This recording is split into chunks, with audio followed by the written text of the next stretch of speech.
Hello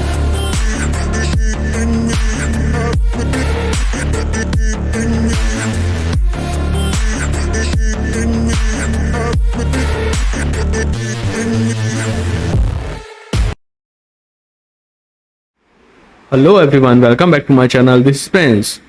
आप लोग कैसे हैं? आप सब, आई होप आप सब बढ़िया होंगे। जैसे कि आप सब ने देखा था, हमारा जो सुपर स्कैल्पिंग सेटअप का पार्ट 1 था, आई होप आप सब ने उसे बहुत इंजॉय किया हो। आज मैं आप सबके साथ शेयर करने जा रहा हूं जो हमारा सुपर स्कैल्पिंग सेटअप है उसका पार्ट 2। तो आइए जानते हैं पार्ट 2 में क्या क्या रहेगा और इससे आपके लिए एक्यूरेसी कितनी ज़्यादा बढ़ सकती है। जैसे कि जिन लोगों ने पार्ट 1 नहीं देखा हो हमारा, आप यहाँ से देख सकते हैं हमारे चैनल में आके। और आप लोगों के लिए मैं इस वीडियो के डिस्क्रिप्शन में भी वो लिंक डाल दूंगा, वहाँ से भी आप देख सकेंगे। चलिए हम आते हैं चार्ट्स पे। जैसे कि आप सब देख रहे हैं, ये हमारा निफ्टी का चार्ट है 1 मिनट टाइम फ्रेम का। और आप सब अच्छे जानते हैं कि स्कैल्पिंग के लिए हम 1 मिनट के टाइम फ्रेम यूज़ करते हैं। सबसे पहले हमें इंडिकेटर सेक्शन में आना है, हमें एक इंडिकेटर प्लॉट करना है ऑल कैंडलस्टिक का। इसकी सेटिंग रहेगी डिफ़ॉल्ट, जो हमने पहले फर्स्ट पार्ट में सेट कर रखी है। जिन लोगों को नहीं पता है वो फर्स्ट पार्ट जाके देख सकते हैं। चलिए, ये जो इसकी सेटिंग है हमें फर्स्ट पार्ट में मैंने आप सबके साथ बताई थी। जिन्हें नहीं देखा हो फर्स्ट पार्ट, वो वीडियो के डिस्क्रिप्शन में जाके फर्स्ट पार्ट देख सकते हैं। चलिए, हम इसमें एक और चीज़ क्या ऐड करेंगे जिससे हमारी एक्यूरेसी और बढ़ जाए। तो इसके लिए हम यूज़ करेंगे, इंडिकेटर सेक्शन में आएंगे, हम यूज़ करेंगे EMA। जैसे कि आप सब जानते हैं, सिंपल मूविंग एवरेज आप लोगों ने यूज़ किया होगा, हम उसका एक्सपोनेंशियल वर्जन यूज़ करेंगे, इसलिए इसे EMA कहा जाता है।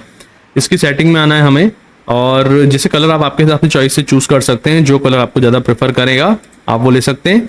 और जो पीरियड से हम इसे यूज़ करेंगे 21।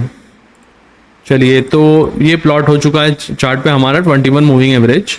अब आइए हम इसके रूल समझ लेते हैं। रूल्स क्या है हमारे? तो इसके हमारे कुछ ही रूल्स रहेंगे, 2 रूल्स रहेंगे, ज़्यादा कोई बड़ा डिफिकल्ट नहीं है। आपको केवल 2 रूल्स फॉलो करना है और इस सेटअप को आप 100% यूज़ कर सकते हैं।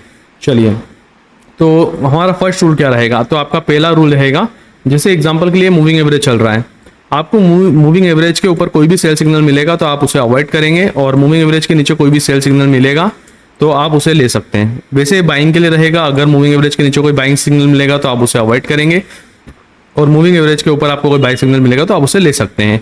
ऐसे ही आपके लिए एक और रूल रहेगा, रूल नंबर 2। रूल नंबर 2 ये रहेगा कि जो भी कैंडल आपको बाय या सेल सिग्नल प्रोवाइड कर रही है, एग्जाम्पल के लिए इस कैंडल ने आपको सेल सिग्नल प्रोवाइड किया है, तो आप तभी इसके अंदर सेल सिग्नल ले सकते हैं जब इसकी अगली कैंडल इसको फॉलो थ्रू करे, या जब तक इस कैंडल का लो ब्रेक नहीं हो। एग्जाम्पल के लिए अगर यहाँ पर एक और ग्रीन कैंडल बन जाती है तो आप इसे नहीं लेंगे, बिकॉज ऑफ इस कैंडल ने इसको फॉलो थ्रू नहीं किया है। और इस ग्रीन कैंडल के बाद एक और रेड कैंडल बनती है और इसका लो ब्रेक होता है, तो यहाँ आप सेलिंग सिग्नल ले सकते हैं। वैसे बाई के लिए रहेगा, बाई के लिए मैं आपको दिखाता हूँ, चार्ट क्लीन कर देता हूँ। बाई के लिए रहेगा, जैसे आपकी ये कैंडल बाई की पोजीशन आपको इंडिकेट किया है, अगली कैंडल इसके ऊपर क्लोज हो गई है और बाय दिया है तो ही आप इसमें बाय ले सकते हैं, अदरवाइज आप इसमें कोई एंट्री नहीं करेंगे। एग्जांपल, इस ग्रीन कैंडल की जगह ये कैंडल ने आपको बाय सिग्नल दिया है और अगली कैंडल ने आपको यहाँ पे रेड कैंडल बन चुकी है, तो यहाँ आप कोई बाय सिग्नल नहीं लेंगे। चलिए, मैं चार्ट्स पे आपको इसे और आसान तरीके से समझाता हूँ।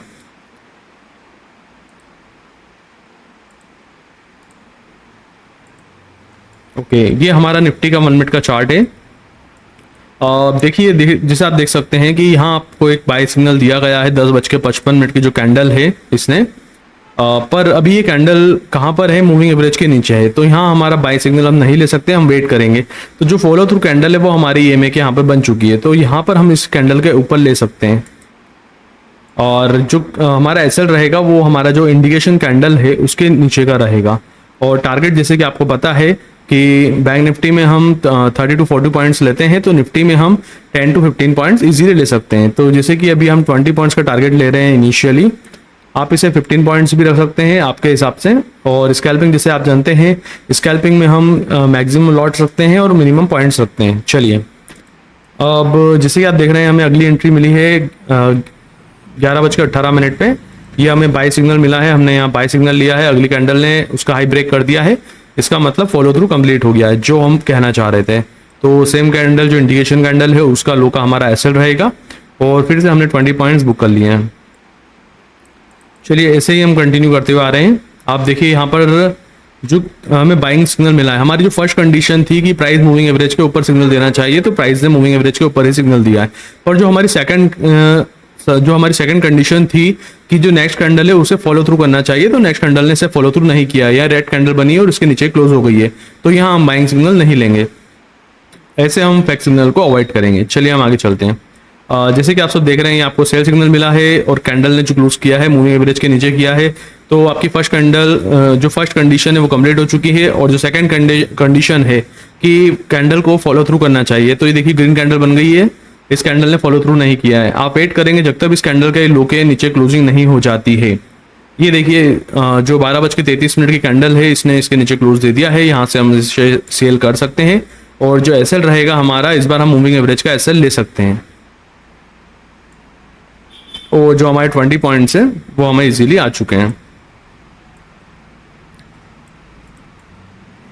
चलिए इसे हम आगे देख रहे हैं कंटिन्यू। अब देखिए जैसे हमारी जो फर्स्ट कंडीशन थी कि वापस से उसने मूविंग एवरेज के नीचे आपको सेल सिग्नल दिया है, फर्स्ट कैंडल कंडीशन आपकी हो चुकी है अप्रूव। सेकंड कंडीशन का आप वेट कर रहे हैं। सेकंड कंडीशन में फॉलो थ्रू आपको मिला है 1:56 की जो कैंडल है यहाँ पे, तो यहाँ पे आप सेल सिग्नल देंगे। यहाँ पर आप बैठे हैं, मूविंग एवरेज का आपका एसएल रहेगा और 20 पॉइंट्स का आपका इजी टारगेट रहेगा। चलिए अब जैसे कि आप सब देख रहे हैं, आपको इसने फिर मूविंग एवरेज के नीचे सेल सिग्नल दिया है, पर आपकी जो फर्स्ट कंडीशन थी वो यहाँ फॉलो हो रही है, बट जो सेकंड कंडीशन है वो यहाँ चार्ट्स पे फॉलो नहीं हो रही है। जो सेकंड कैंडल है उसने उसे फॉलो थ्रू नहीं दिया है, वो ग्रीन कैंडल बनी है, इसलिए हम इसे अवॉइड करेंगे। चलिए सेम इसके बाद ये आपको बाइंग सिग्नल दिया है, फर्स्ट कंडीशन आपकी फॉलो हो रही है, सेकंड फॉलो नहीं हो रही है, ये भी हम अवॉइड करेंगे। चलिए यहाँ भी आपकी फर्स्ट कंडीशन फॉलो हो रही है, सेकंड फॉलो नहीं हो रही है, इसलिए अवॉइड करेंगे। यहाँ भी देखिए फर्स्ट कंडीशन फॉलो हो रही है और सेकंड भी फॉलो हो रही है, तो यहाँ हम ट्रेड ले सकते हैं। तो एग्जांपल के लिए यहाँ आपने शॉर्ट ट्रेड लिया, कैंडल की क्लोजिंग का आपको वेट करना है। कैंडल की क्लोज होने के बाद आपने जैसे एंट्री ली, और जो एसएल रहेगा आपका मूविंग एवरेज का रहेगा, तो यहाँ आपका एसएल जा चुका है।